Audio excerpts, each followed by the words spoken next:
survive and work, guess what? You still got to know who you are. When you go to get a job application, they say, put your nationality down there. So those things are still vital to your existence. And they ask you your nationality, right? They ask you your citizenship, which is like if I was born in China or my kids was born in China, they would be citizens to China. But that wouldn't make them from the nativity of being Chinese. We know that's just obvious, right? That's just obvious. But as far as for that, we still have to have understanding on identity. That's just clear, huh? But you know what the problem is? We aren't being able to do that. Some of us are, but the majority ain't. That's a sad case. Hey, but how has everybody stepped your game? But the scriptures say love your neighbor as you love yourself, right? So if you stepped your game up, wouldn't it be wise to say, let me go help the rest of my people step their game up? Sometimes, hold on. A child when it's born, right? A child when it's born just doesn't come from the womb asking for help. A child when it's born doesn't come into the earth asking for help. It's guided and taught by its parents or adults that are around that child. So a lot of us right now are still in that mentality where we need to be guided and taught. So wouldn't it be a responsible person who knows and sees that to say, you know what, let me take that step to go help out this brother. Let me go help out this sister. If I ask them the question of who is, what's their nationality, or who God is, or who is this person? Hold up, but you can make $1 and still be ostracized by you not having no knowledge of self. That's going to get you but so far. Because what's going to happen is you make that $1, somebody going to come and rob you for that money. Someone will come and rob you for that money. Why? Because that's all you was concerned about was making $1. You didn't care about the rest of the folks who don't have. So they're looking at you envious and saying, oh, he don't have, I'm now, huh? What's a stretch?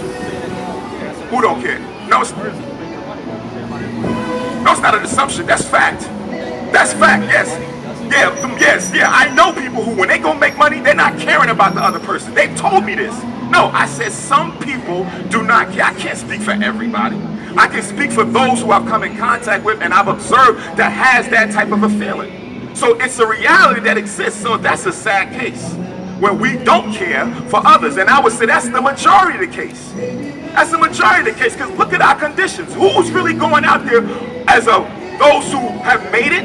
Who's really going out there on a large scale, on a forefront to go into the inner cities or to go to these schools and really educate ourselves? Who should we look for then?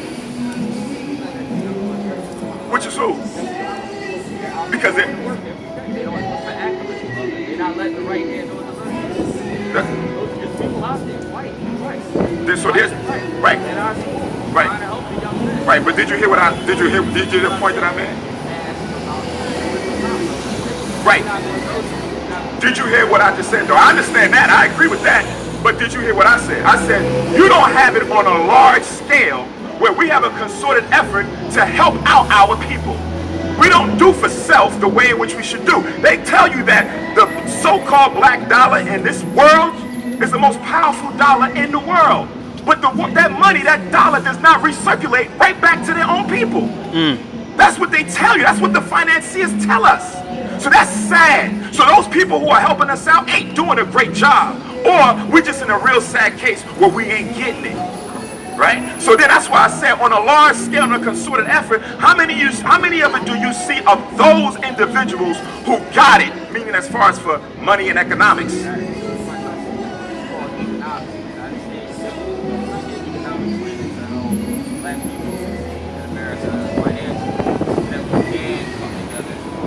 That's a good point. That's a good question. That's a good question. Now I'm gonna hit you with this. But I know before you can get to economic strategy, you gotta have a moral strategy. Before you get to the economic strategy, you gotta have a moral strategy. And I find a lot of people want to jump the gun and get to the economics without dealing with the morals behind it. Because you can get a lot of money. You see people who hit the lottery or get money, and then when they get it, hold on, say it again. My argument is based on the majority of folks in this world is immoral. That's what I'm saying. The majority of people in this world is immoral. Yes, I'm standing by that. Fact. Right? So now, if that is the case, for me to debate or discuss... Why? Oh, that's why you turn your back? All right, that's cool. You could stop a bit.